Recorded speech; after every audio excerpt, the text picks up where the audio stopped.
Pine Valley was a kind of wealthy, gated community where doors were left unlocked and crime was something people only saw on the evening news. The streets were lined with million-dollar homes, perfectly manicured lawns, and high-tech security systems. It was the last place on Earth you would expect a brutal, calculated murder. But at 3:14 a.m. on a rainy Tuesday in October, the silence of Pine Valley was shattered by a frantic 911 call. 911, what is your emergency? The dispatcher asked. The voice on the other end was breathless, panicked, and choked with tears. Please, send an ambulance. Somebody broke in. My wife. She's bleeding everywhere. I've been stabbed too. Please hurry.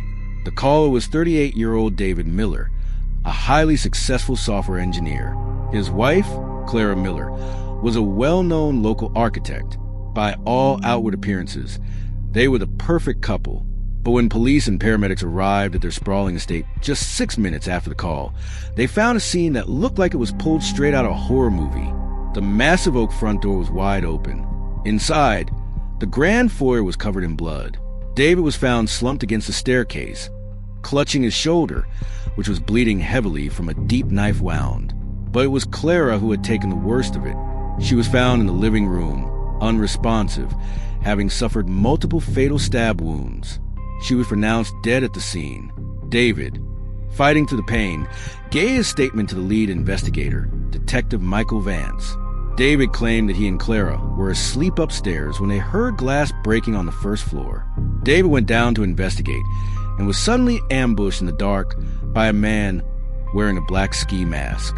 A violent struggle ensued. The intruder stabbed David in the shoulder.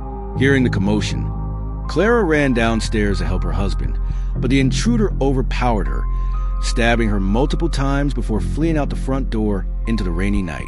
It sounded like a classic, tragic home invasion gone terribly wrong. A random burglary that ended in murder. But Detective Vance was a veteran of the homicide division, and as he walked to the crime scene, his instincts started screaming that something was fundamentally wrong. First, there was a security system. The Miller house was equipped with a state-of-the-art smart home alarm. However, the logs showed that the alarm hadn't been bypassed or hacked.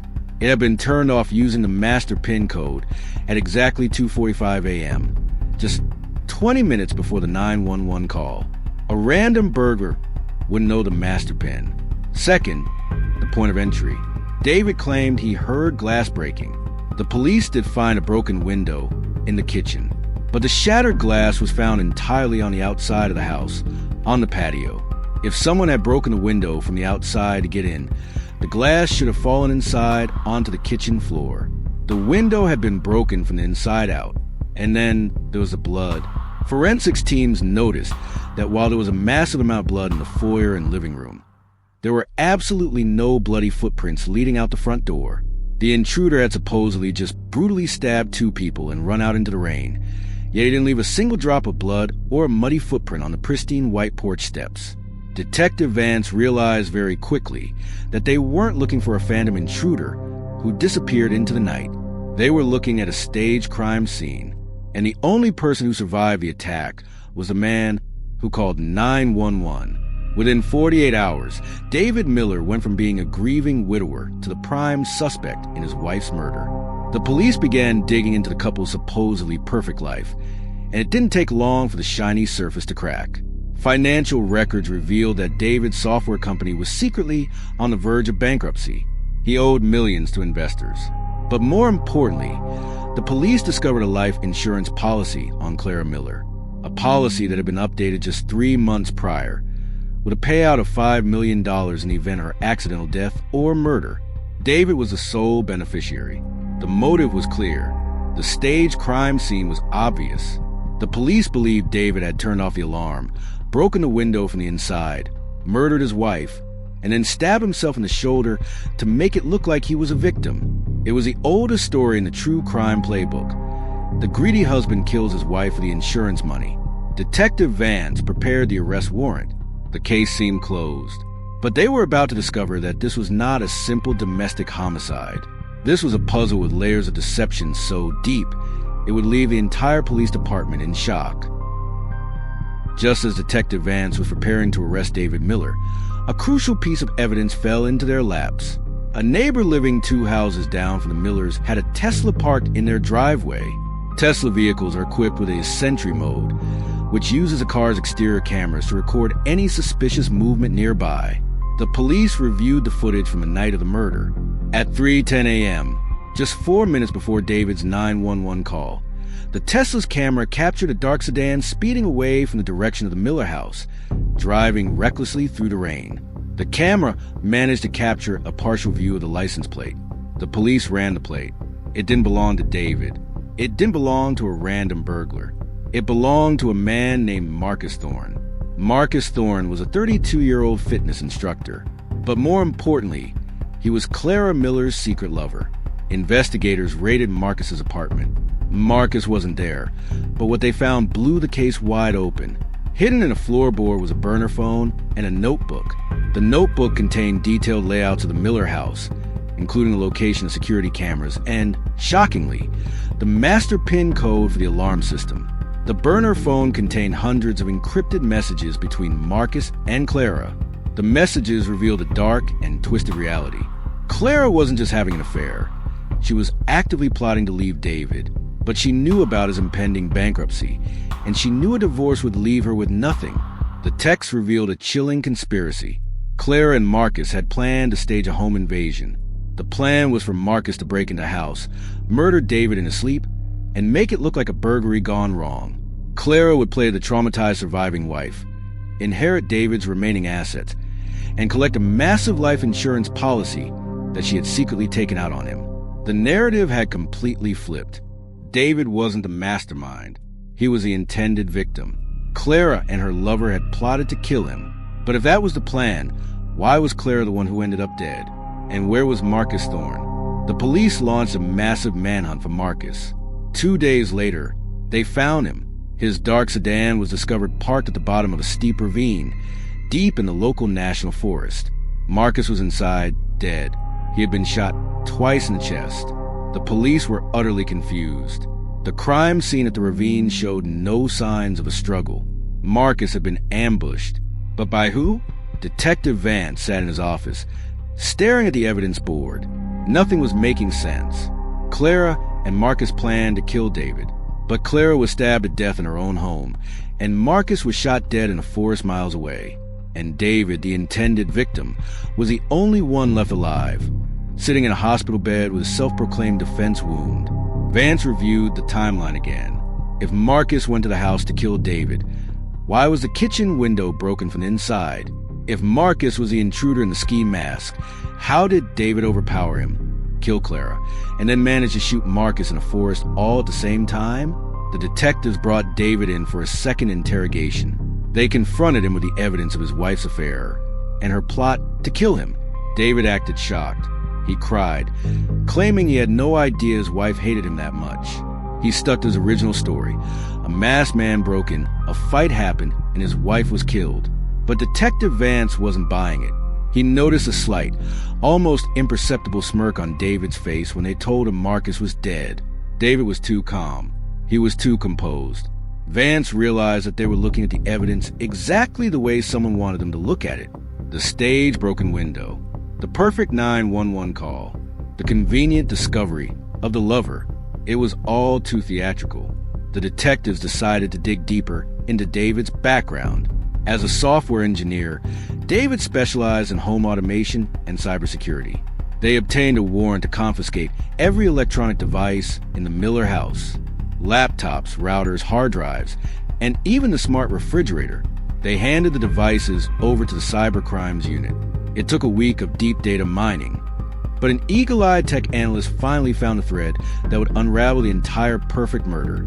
And it all came down to a device that people use every day without a second thought, a smart voice assistant. In the corner of David's home office sat a standard smart speaker. Like most of these devices, it was designed to constantly listen for a wake word. However, the cybercrimes unit discovered that the device occasionally misheard background noise as its wake word and would record random 5-second audio clips, storing them on a hidden cloud server. The analyst combed through thousands of these micro-recordings. Most were just the sounds of the television or the air conditioner. But one clip, recorded at exactly 2 p.m. on the day of the murder, 13 hours before the 911 call made Detective Vance's blood run cold. It was an audio recording of David's voice. He was alone in his office. He wasn't talking on the phone. He was practicing. In the 5-second clip, David's voice could be heard saying, "Please, send an ambulance. Somebody broke in. My wife, she's bleeding everywhere." It was the exact same script, with the exact same fake panic, that he would use on the 911 call 13 hours later. The pieces of the puzzle finally slammed into place. David Miller was not a victim. He was a master manipulator who had orchestrated one of the most brilliant and cold-blooded double murders in the town's history. Here is what really happened. David, being a tech expert, had secretly monitored his wife's phone for months. He had intercepted the encrypted messages. He knew all about Clara's affair with Marcus, and he knew exactly when and how they were planning to kill him. Instead of calling the police, David decided to use their own trap against them. He would let them execute their plan, but he would flip the script. On the day of the murder, David tracked Marcus's car via a hidden GPS he had installed. He knew Marcus was waiting in the forest near the ravine until it was time to strike. Hours before the planned home invasion, David drove to the ravine, ambushed Marcus, and shot him dead. David then drove back home. At 2:45 a.m., he manually turned off the alarm using the master pin. He broke the kitchen window from the inside to make it look like a break-in. He then woke up his wife, Clara. We can only imagine the terror Clara felt in those final moments, realizing her husband knew everything. David brutally stabbed her in the living room. Then, to complete his masterpiece, he took a smaller knife, stabbed himself in the shoulder to create a believable defense wound, and dialed 911, delivering performance he had practiced earlier that day. David's plan was nearly flawless. He eliminated his unfaithful wife and her lover in one night. He framed the dead lover for the home invasion. Because Clara died a victim of a burglary, David was legally entitled to her $5 million life insurance policy, which would save his bankrupt company.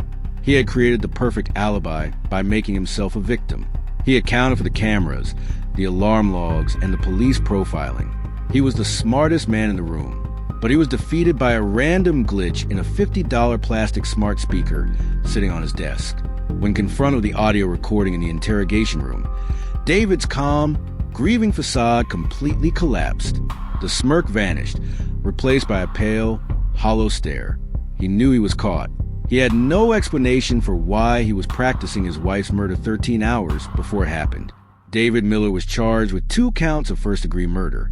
During the trial, the prosecution laid out the timeline of his reverse ambush, playing the eerie 5-second audio clip for the jury. The courtroom sat in stunned silence as they listened to a man rehearsing his own tragedy. It took the jury less than 4 hours to find him guilty on all charges. He was sentenced to 2 consecutive life terms without the possibility of parole. The case of the phantom intruder of Pine Valley became a legend in the true crime community.